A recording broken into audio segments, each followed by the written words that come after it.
നമസ്കാരം, പുതിയൊരു വീഡിയോയിലേക്ക് എല്ലാവർക്കും സ്വാഗതം. ഇന്ന് ഒരു വീഡിയോ ചെയ്യാമെന്ന് വെച്ചത് മറ്റൊന്നുമല്ല, ഞാനിവിടെ വന്നിട്ട് 3 വർഷമായി. അപ്പോൾ ഈ 3 വർഷത്തെ എൻ്റെ UK ജീവിതവും നമ്മൾ ഇവിടെ വന്ന ശേഷം നമുക്കുണ്ടായ പോസിറ്റീവായിട്ടുള്ള കാര്യങ്ങൾ, നെഗറ്റീവായിട്ടുള്ള കാര്യങ്ങൾ, ഇതൊക്കെയാണ് ഇന്നത്തെ വീഡിയോ ഫുള്ളായിട്ടുള്ളത്. അപ്പോൾ ഇത് പറയാനുള്ള കാരണം എന്താണെന്ന് വെച്ചാൽ, അല്ലെങ്കിൽ ഈ വീഡിയോ ഇപ്പോൾ ചെയ്യാനുള്ള കാരണം എന്താണെന്ന് വെച്ചാൽ, ഒരു കൊച്ചിൻ്റെ ഒരു വീഡിയോ യൂട്യൂബിൽ അല്ലെങ്കിൽ ഇൻസ്റ്റാഗ്രാമിലൊക്കെ ഷോർട്ട് വീഡിയോസൊക്കെ വൈറലായിട്ട് പോയിക്കൊണ്ടിരിക്കുന്നുണ്ട്. ആ കുട്ടി അനുഭവിച്ച ഒരുപാട് നെഗറ്റീവായിട്ടുള്ള കാര്യങ്ങൾ, അല്ലെങ്കിൽ UK പാടെ തള്ളി പറഞ്ഞുകൊണ്ട് UK ഒന്നിനും കൊള്ളത്തില്ല, ഇവിടേക്കൊന്നും നിങ്ങളാരും വരണ്ട എന്ന് പറയുന്ന രീതിയിലുള്ള ഒരു വീഡിയോ ഭയങ്കരമായിട്ട് വൈറലായിക്കൊണ്ടിരിക്കുന്നുണ്ട്. അപ്പോൾ ആ കൊച്ചിൻ്റെ അനുഭവങ്ങളാണ് പറഞ്ഞത്. ഞാനതിനെ എന്താ പറയുക, നമ്മളതിനെ സ്വാഗതം ചെയ്യുന്നു. അപ്പോൾ ഞാൻ ഇപ്പോൾ പറയാൻ പോകുന്നത് എൻ്റെ അനുഭവങ്ങളാണ്. ഞാനിവിടെ അനുഭവിച്ച കാര്യങ്ങളൊക്കെയാണ് പറയാൻ പോകുന്നത്. അപ്പോൾ ഇവിടെ വന്ന് ഞാൻ ആദ്യമായിട്ട് നമ്മൾ UK കണ്ട ഒരു എക്സൈറ്റ്മെൻറ്റിൽ, എന്തൊരു ബ്യൂട്ടിയാണ്, ഇവിടെ കാണാൻ പൊളിയാണ്, അല്ലെങ്കിൽ ഇവിടെ നടന്ന് ചുറ്റി കാണുമായിരുന്നു.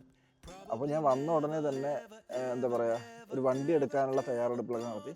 അത് മറ്റൊന്നുമല്ല, ഞാനിവിടെ ഒരു ജോലിക്കായിട്ട് ഞാനിവിടെ ഒരു വെയർഹൗസിൽ, ആദ്യം ഞാനതാണ് ആ പരിപാടിക്കാണ്, വെയർഹൗസിലൊരു ജോലിക്കായിട്ട് ഞാൻ എന്താ പറയുക, ട്രാമിൽ പോയിട്ട് അവിടെ നിന്ന് ബസ്സിന് പോയിട്ട് തിരിച്ച് എനിക്ക് റിട്ടേൺ ആയിട്ട് ഇവിടെ ട്രാൻസ്പോർട്ടേഷൻ എന്ന് പറഞ്ഞു വെച്ചാൽ, നമ്മൾ ഒരു സ്ഥലത്തു നിന്ന് മറ്റൊരു സ്ഥലത്തേക്ക് പോകണമെന്നുണ്ടെങ്കിൽ, ഇപ്പം ഞാൻ ഷെഫീൽഡിലാണ്, ഷെഫീൽഡ് സിറ്റി സെൻറ്ററിൽ നിന്ന് ഇപ്പോൾ F13 അല്ലെങ്കിൽ F54 മറ്റോ പോവുകയാണെന്നുണ്ടെങ്കിൽ അത് മൊത്തം ചുറ്റിയിട്ട്, അതായത് ഷെഫീൽഡ് നഗരം മൊത്തം നമ്മളെ ഈ ബസ്സുകാർ നമ്മൾ ചുറ്റി കാണിച്ചിട്ട് നമ്മളവിടെ എത്തുള്ളൂ.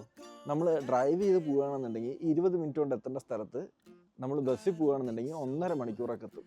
1.5 മണിക്കൂർ പിടിക്കും. നമ്മുടെ നാട്ടിലത്തെ പോലത്തെ ഒരു ട്രാവലിംഗ് അല്ലെങ്കിൽ അങ്ങനത്തെ ഒരു സംവിധാനമല്ല. അപ്പോൾ അങ്ങനെ, അതായത് ഞാൻ ഓരോ ദിവസം ജോലിക്ക് പോകുമ്പോഴും 1.5 മണിക്കൂർ മോർണിംഗ്, 1.5 മണിക്കൂർ യാത്ര, ഈവനിങ് 1.5 മണിക്കൂർ യാത്ര, വെറും 20 മിനിറ്റേ ഉള്ളൂ കേട്ടോ. നമ്മൾ ഡ്രൈവ് ചെയ്ത് പോവുകയാണെങ്കിൽ 20 മിനിറ്റേ ഉള്ളൂ. അങ്ങനെ ഉള്ള യാത്ര മടുത്തിട്ട് ഞാനൊരു വണ്ടി എടുക്കാമെന്ന് വെച്ച്. അങ്ങനെ ഞാൻ ആദ്യമായിട്ടൊരു വണ്ടി എടുത്ത്. എൻ്റെ വണ്ടി ഹോണ്ട ജാസ് ആയിരുന്നു. വണ്ടി എടുത്ത് പിന്നെ എൻ്റെ ട്രാവലിംഗ് ഒക്കെ അതിമനോഹരമായിട്ട് തന്നെ പോയിട്ടുണ്ടായിരുന്നു. എനിക്ക് യാത്രകളൊക്കെ ഭയങ്കര സുഖകരമായി. പിന്നെ എനിക്ക് വലുതായിട്ട് എന്താ പറയുക, ഒരു ടെൻഷനോ അല്ലെങ്കിൽ വലുതായിട്ടുള്ള ഒരു യാത്രാ ബുദ്ധിമുട്ടൊന്നും അറിയേണ്ടി വന്നില്ല. ശരിക്കും അതൊരു, ഞാനിപ്പോൾ ഇവിടെ ആര് വന്നാലും ഞാൻ അവരുടെ അടുത്ത് പറയും, അല്ലെങ്കിൽ എൻ്റെ അടുത്ത് ആരെങ്കിലും ചോദിക്കുകയാണ്, ഇവിടെ വന്ന ഉടനെ വണ്ടി എടുക്കുന്നതുകൊണ്ട് ഗുണമാണോ ദോഷമാണോ ചോദിച്ചാൽ അത് ഗുണമാണെന്നേ ഞാൻ പറയത്തുള്ളൂ. കാരണം നമ്മളിവിടെ ഡ്രൈവിംഗ് പഠിക്കാനായിട്ട് നമ്മളിവിടെ വന്ന ഉടനെ തന്നെ വണ്ടി എടുത്തു എന്ന് വെച്ചാൽ ഉണ്ടാകുന്നൊരു ഗുണം എന്താണെന്ന് വെച്ചാൽ, നമ്മുടെ ഇവിടുത്തെ റോഡുകൾ, ഇവിടുത്തെ റൂൾസ് ആൻഡ് റെഗുലേഷൻസ് എല്ലാം നമുക്ക് അറിയാൻ സാധിക്കും. അപ്പോൾ നമുക്ക് പിന്നീട് ഡ്രൈവിംഗ് ടെസ്റ്റിന് മുമ്പ് നമ്മൾ ഈ ഓടിച്ച എക്സ്പീരിയൻസ് നമുക്ക് ഉപകാരപ്പെടും.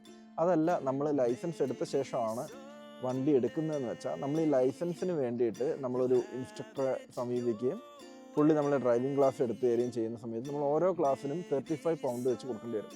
അപ്പോൾ നമ്മൾ അത് നോക്കുന്ന സമയത്ത് നമുക്കതൊരു ബിഗ് കോസ്റ്റ് ആയിരിക്കും. ഒരു 10-15 ക്ലാസ് കഴിയാതെ നമുക്കൊരിക്കലും ഒരു ഡ്രൈവിംഗ് ക്ലാസ് കിട്ടത്തില്ല, അല്ലെങ്കിൽ ഡ്രൈവിങ്ങിൻ്റെ എക്സാമിന് കിട്ടത്തില്ല.